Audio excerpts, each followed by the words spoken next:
The wind across Karth, 9 carried dust like powdered rust, grinding softly against the hull of Elias Ward's crawler as it crept through the wasteland.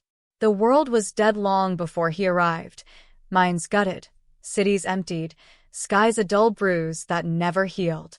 Elias liked it that way. Solitude didn't argue, didn't betray. It only howled.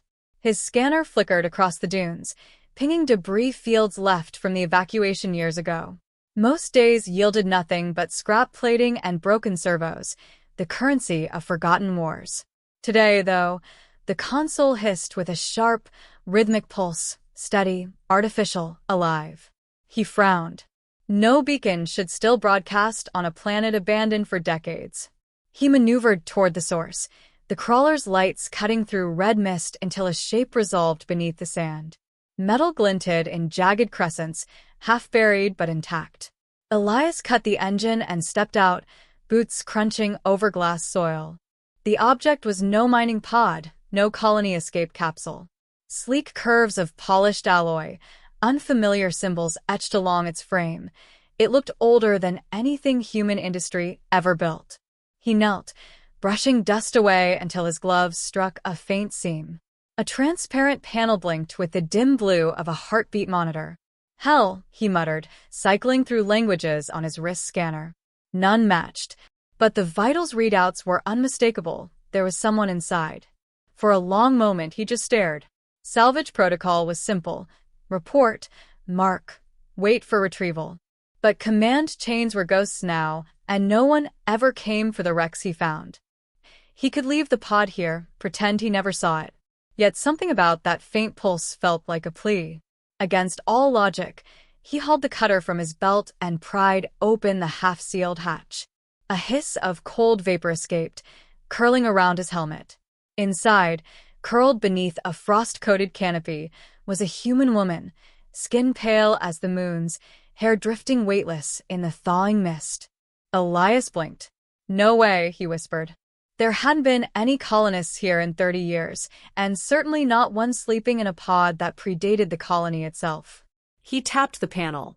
The reading spiked. Oxygen low, core failing. Instinct overrode caution.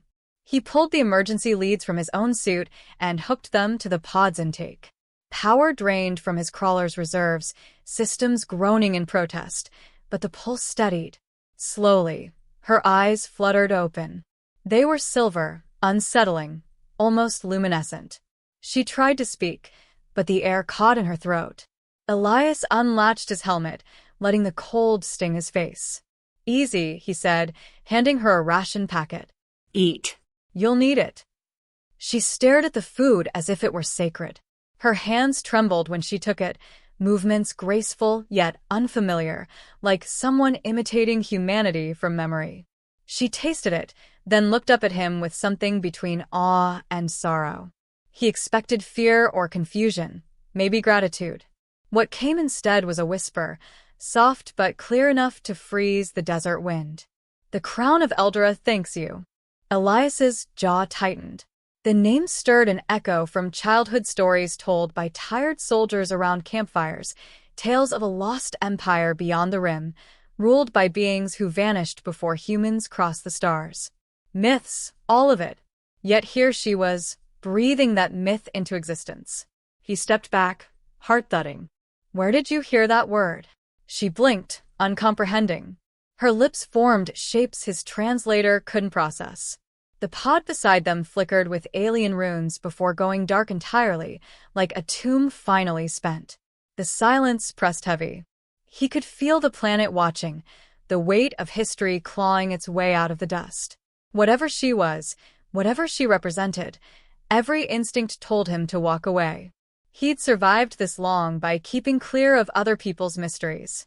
But as she coughed weakly, struggling to breathe the thin air, Elias found himself already lifting her into his arms.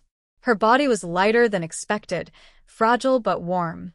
He carried her to the crawler and laid her on the passenger bunk, sealing the hatch against the storm.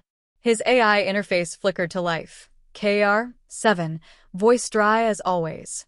"Status, Captain. Your vitals indicate stress. Please confirm you are not adopting stray organics again." Not now, Elias muttered, initiating life support. Is that a yes? Shut up and run a scan. The AI paused, sensors whirring. Unknown biology. Composition: 97% human baseline with anomalous traces. Recommend immediate quarantine or disposal. She's staying, Elias said. Unwise. Salvage code 33 requires reporting unidentified life. No one's left to enforce code 33. He closed the diagnostics window and turned back toward her. She was asleep again, chest rising slowly under the ship's dim light. For the first time in years, the sound of another person's breathing filled his cabin. It unsettled him more than any storm.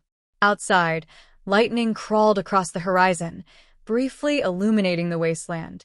The scanner picked up a faint residual signal from the pod, a pulse heading skyward like a whisper to the stars. Elias watched it fade from the monitor and felt a chill deeper than the cold. Someone or something would have heard that signal. He leaned back in the pilot's chair, staring at the unconscious stranger. "What the hell did I just dig up?" he whispered. No answer came, only the steady hum of the crawler's engines and the faint echo of her earlier words looping in his mind. "The crown of Eldra thanks you." He didn't know it yet, but the meal he'd offered had marked him in ways no scanner could read. Far beyond Karth 9's poison skies, ancient systems were awakening, and in their archives, a forgotten protocol stirred, one that recognized the last surviving heir of a fallen world. In the flickering glow of the console, Elias updated his logbook out of habit. Meals shared. 1. He stared at the words a long while before closing the entry. Something in his chest tightened. Not quite fear, not yet hope. The crawler rumbled deeper into the crimson dark, carrying man and myth toward a future neither understood, and above them, unseen, a signal raced through the void, calling ancient ghosts to life once more. The crawler drifted through the storm like a ghost, its hull coated in red dust that shimmered under lightning. Elias hadn't slept since finding the girl. She lay quiet in the bunk, her breathing even, but her presence changed everything. The silence of Karth 9 felt heavier now, no longer comforting. He kept glancing at her, half expecting her to vanish, half afraid she wouldn't. KR7's voice broke the quiet. "Captain Ward, bioscan results are incomplete. Her cellular structure displays genetic markers older than recorded human sequences. I recommend containment." "She's not a pathogen," Elias muttered, running diagnostics on the pod's remains. "She's someone. Someone whose existence contradicts 1,000 years of history." Elias ignored the sarcasm, focusing on the strange insignia embedded in the pod shell, a sunburst enclosed by 12 stars. The alloy had fused with the dirt, resistant to every cutting tool he had. It wasn't until he wiped away a layer of corrosion that the markings pulsed faintly, reacting to his touch. The glow spread across the panel, revealing lines of alien script that made his scanner sputter. "Language match." "None," KR7 said. However, cross-referencing glyph curvature yields a 78% similarity to extinct Eldarin iconography. "You appear to have recovered a royal crest." Elias's jaw tightened. "You're saying she's—" "I am saying statistically, you have either found a corpse preserved for 10 millennia or something far more problematic." As if summoned by those words, the girl stirred. Her eyelids fluttered open, silver eyes focusing on him with unearthly calm. She tried to sit up, and when he moved to steady her, she recoiled at first, then, hesitantly, accepted his hand. Her voice was weak, her accent strange. "Where is this?" "Karth 9. Outer Rim. Mining colony, was at least." She blinked, confusion shadowing her face. "Karth," she repeated, tasting the word. "That name is not in the charts." "Yeah, it wouldn't be." He handed her water. "You've been asleep a long time." "How long?" He hesitated. "Hard to say. The records of your—" he gestured toward the pod— "aren't in any human database." She drank in silence, hands trembling slightly. There was something deliberate in her every motion, as if centuries of formality had been carved into her bones. Finally, she said. I am Aelith, daughter of House Serene, keeper of the celestial crown. The words fell between them like a weapon. Elias exhaled slowly. Eldra, he murmured. Her eyes widened at the name. You know it. Stories, he said. Old soldiers talk. Empires that burned before humans reached the stars. Thought they were myths. They were real, she whispered. We were light among darkness. Until the outsiders came. Elias felt the air tighten. Outsiders? Two-legged flame, she said bitterly. They tore the skies apart for minerals and left disease in their wake. We called them the Unbidden. Their machines poisoned the seas. Their wars shattered the moons. When the stars dimmed, my father ordered me into sleep. I thought I would wake to rebuild. Her gaze drifted toward the window, where the desert stretched endless and red. Instead, I wake to ashes. KR-7 broke the silence. Captain, I detect a residual signal from the pod. Short-range transmission. Possibly a distress call. Elias swore under his breath and checked the comms board. A faint subspace ping repeated every 40 seconds, encoded in frequencies older than standard human encryption. He tried to kill the signal, but it was embedded in the pod's core hardware, unstoppable without dismantling the entire craft. Someone's coming, he muttered. Or something, KR-7 corrected. Aelith looked between them. You awakened the crown's beacon. It calls our sentinels. Elias gave a dry laugh. You have sentinels left after 10,000 years? Her gaze hardened. If they live, they will come. If not, then others will answer, those who hunted us. He stared at her, realization sinking in. Whatever history she carried, it wasn't dead. It was about to arrive at his doorstep. The crawler's proximity alarm blared. KR-7's tone shifted from sardonic to sharp. Incoming craft on low orbit. Pattern matches known pirate transponders. Identification. Vulture's Pride. Captain Joran Keld. Elias cursed again, punching the comms controls. Static cleared to reveal a familiar voice. Smooth, mocking. Elias Ward. Been a long time, friend. You got quite the signal flare out there. Keld. Elias growled. Didn't know you still slummed around the rim. Oh, I never left. Heard rumors about a scavenger finding something shiny out in the dust. Thought I'd come see what's worth killing over. Elias's eyes flicked toward Aelith. You're wasting fuel, he said. Maybe, Keld replied. But if what I think you've got is real, you won't live long enough to spend it. Hand her over, Ward. I'll even leave you the ship. The channel cut before Elias could answer. The crawler shuddered as orbital scanners locked on. He looked at Aelith. He's not bluffing. That ship's armed. She met his gaze steadily. Do what you must. I plan to stay alive, he said. And yet you woke me. Her tone wasn't accusation. It was almost sorrowful, like she already saw where this road led. Elias turned away, jaw clenched. KR-7, prep the defense grid. Full power. You intend to engage? I intend to survive. He moved to the controls, fingers flying over systems that hadn't been used in years. Turrets unfolded from the crawler's sides, their energy cells whining to life. Dust storms rolled thicker outside, cloaking the horizon in shifting crimson. Behind him, Aelith watched quietly, hands folded on her lap. In my world, she said softly, those who offered food were bound by honor. They became protectors of the blood they saved. Elias paused, just for a heartbeat, then tightened his harness straps. Lady, I don't know about your world, but out here, people protect what's right in front of them. Then perhaps, she murmured, we are not so different. The scanner beeped again, Keld's ship descending fast through the storm, engines screaming.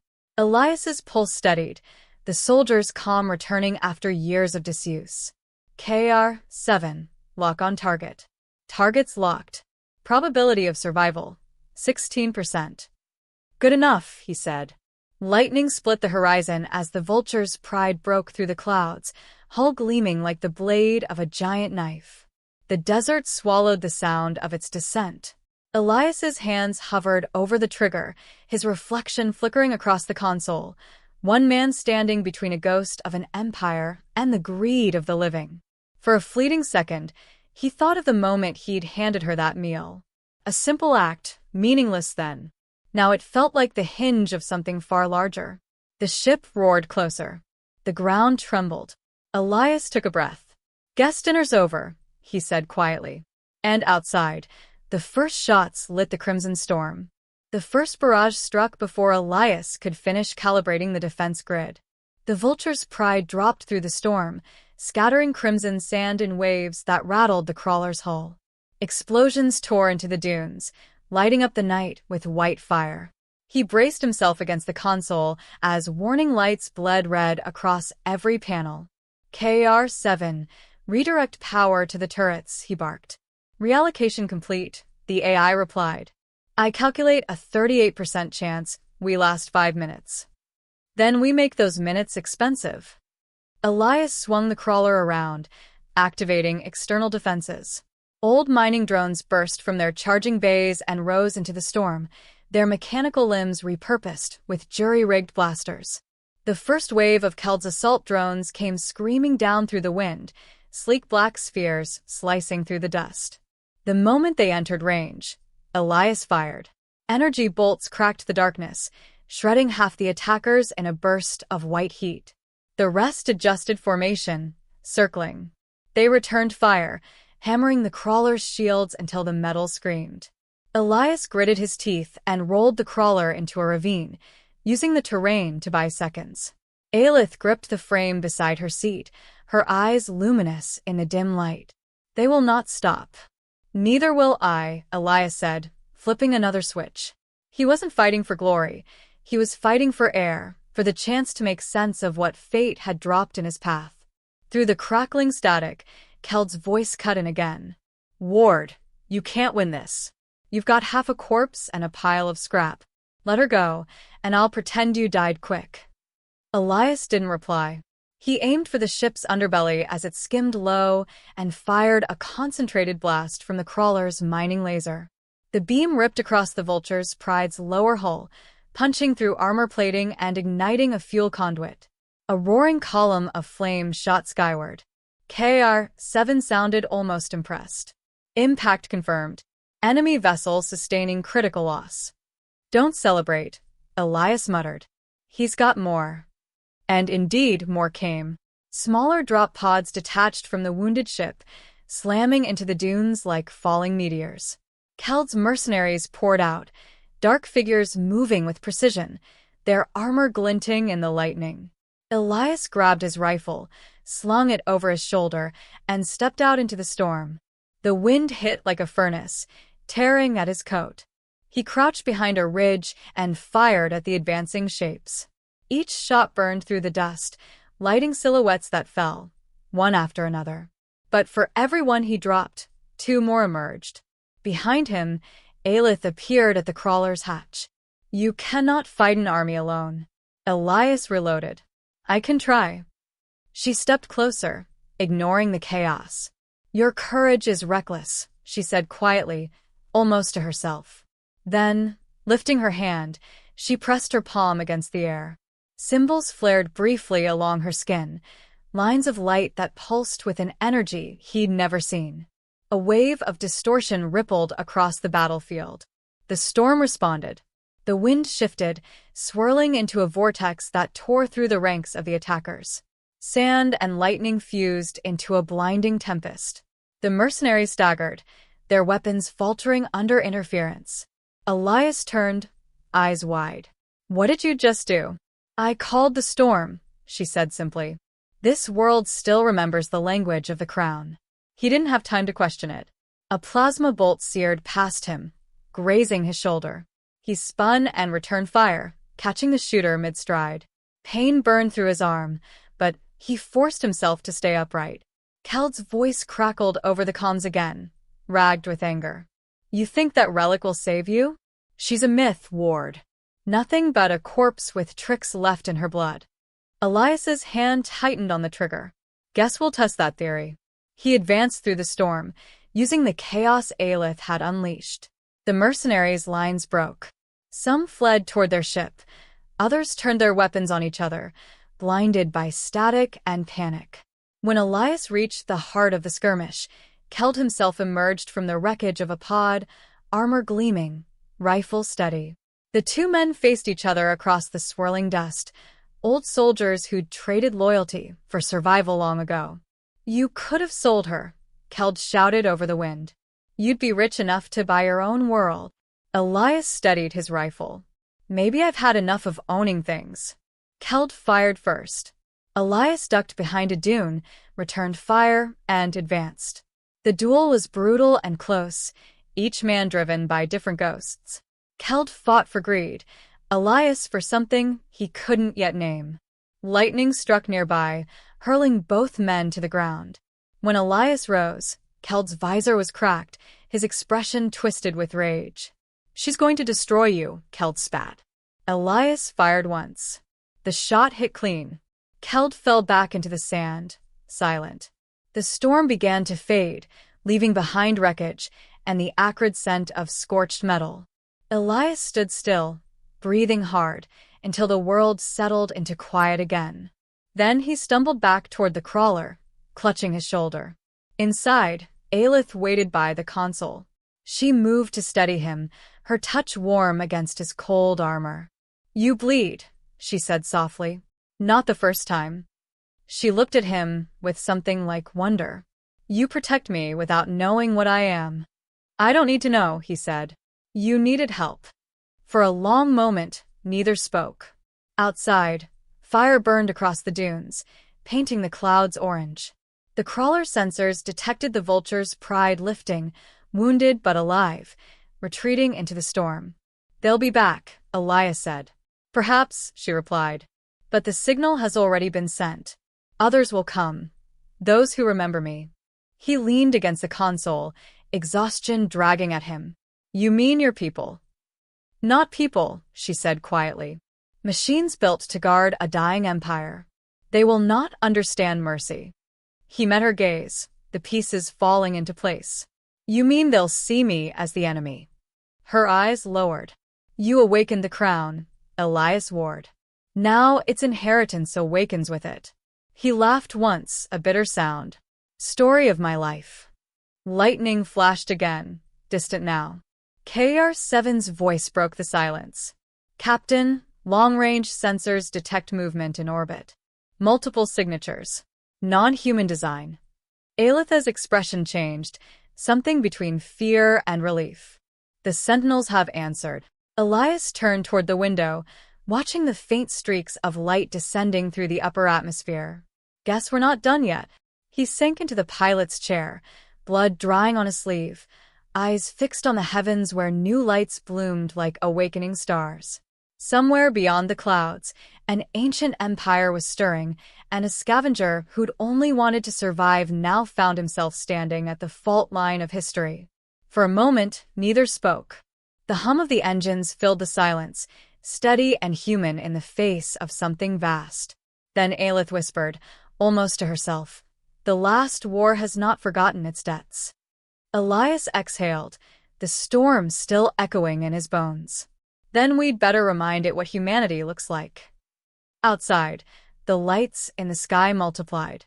The past was coming for them. The sky above Karth, 9 split open like a wound, streaks of gold and white tearing through the storm as ships older than memory descended from orbit. Elias stood at the viewport of the crawler, every muscle tense, his reflection pale against the glass. Aelith watched beside him, her expression unreadable, a mixture of reverence and dread. The air itself seemed to hum as the first of the vessels entered the atmosphere, their designs unlike any human craft, organic curves of metal, luminous veins of light pulsing like the heartbeat of a god. KR-7's voice was a low monotone. Multiple signatures confirmed. Fleet count, 32. Energy readings surpass known civilization parameters. I recommend immediate retreat. Elias didn't move. Where would we run to? The AI hesitated. Nowhere reachable. Aelith stepped closer to the console. They come for me.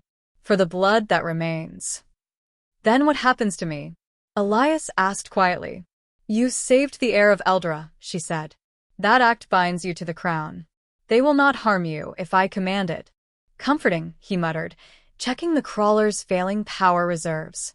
You sure they still take orders? Her gaze flickered toward the sky. I don't know. 10,000 years is a long time for loyalty to rot. Outside, the first ship landed with the silence of a falling feather. Its surface unfolded into towering constructs, sentinels of molten alloy and cold purpose. Their eyes glowed with silver fire, the same hue as Aelith's. When they spoke, it was in harmonized tones that resonated through the ground. Designation confirmed. Bloodline preserved. The crown endures. Aelith's breath trembled. They still remember. Elias felt the weight of their presence like pressure against a skull. Each sentinel bowed, the gesture both majestic and terrifying. Then, as one, they turned their luminous gaze on him. The nearest stepped forward, towering twice his height. Unregistered organic. Explain your proximity to the royal heir. He met their stare, the soldier in him refusing to flinch. Found her half dead in the sand. Gave her food. Kept her alive. That's all. Protocol dictates termination of unauthorized contact. Aelith's voice cut through the air, clear and commanding. No, the word carried a power that silenced even the wind. He is under my protection. He offered life when your silence offered none. He stands as ally to the crown. The sentinels hesitated. Data streams flashed across their bodies, flickers of ancient code debating obedience. Then they stepped back as one. By decree of the heir, preservation acknowledged. Awaiting directive. Aelith turned to Elias, her expression softening. You are safe now. Safe, he repeated, glancing at the burning wreckage scattered across the desert. That's one word for it. She walked toward the lead sentinel, touching its chestplate. The time of exile is ended. Gather what remains of our world. The crown must awaken. The sentinel's eyes dimmed briefly, as if processing a command older than logic itself. Understood. Reclamation protocol initiated. Across the horizon, beams of light lanced upward from the desert floor, drawing fragments of buried cities and forgotten machines into the air. Structures reassembled themselves from ruin, forming metallic spires that glowed with soft blue fire. The desert was transforming, dead sand turning to radiant stone, the bones of Eldra rising again. Elias watched, awe slowly replacing fear. You're rebuilding a civilization. We're rebuilding memory, she said. A legacy carved from extinction. He didn't answer. The beauty of it was undeniable, but beneath it he felt a hollow ache. This wasn't his world. He'd only wanted to survive, and now he stood at the rebirth of something far beyond him. KR-7 broke the silence. Captain, incoming transmission from the Vulture's Pride. Weak signal, but it persists. Elias frowned. Keld survived. Barely. He requests terms. Elias almost laughed. Of course he does. He hesitated, then said quietly, patch it through. Static hissed, followed by a ragged voice. Ward, whatever you woke up down there, it's spreading. Systems across the sector are lighting up. You've started something none of us can stop. Maybe it's about time someone did, Elias said. The transmission died, with a final crackle. Elias shut off the comms and turned back toward Aelith. He's right, you know. You can't just bring a dead empire back and expect the galaxy to play along. Her eyes met his, steady and sorrowful. The galaxy burned once because of us. Perhaps this time, we build instead of conquer. He almost smiled. Sounds like a start. But before he could say more, KR-7 interrupted again. Captain, long-range sensors detect human fleet movement. They are responding to the anomalies. Of course they are, Elias muttered. Humans see a bright light and they pull the trigger. Aelith turned toward the horizon, her face illuminated by the rising spires. Then I must go before they arrive. If they find me, they will destroy what little hope remains. He looked at her, realization sinking in. You're leaving. I must. The crown cannot fall into another war. She paused, stepping closer. You gave me more than survival, Elias Ward. You reminded me what it means to be seen, not as heir or relic, but as living. He wanted to say something, but the words caught in his throat. For the first time since the war that broke him, he didn't feel empty. He felt human. The sentinels prepared a vessel, elegant and silent. Aelith placed a hand on his arm, her touch light but steady. The stars will remember this kindness. I don't need the stars, he said quietly. Just peace. She smiled faintly, silver eyes softening. Then may peace find you, wherever you wander. As she stepped aboard the vessel, the desert wind began to rise again, carrying the scent of ozone and something impossibly ancient. The fleet lifted one by one, ascending toward the heavens in streaks of gold.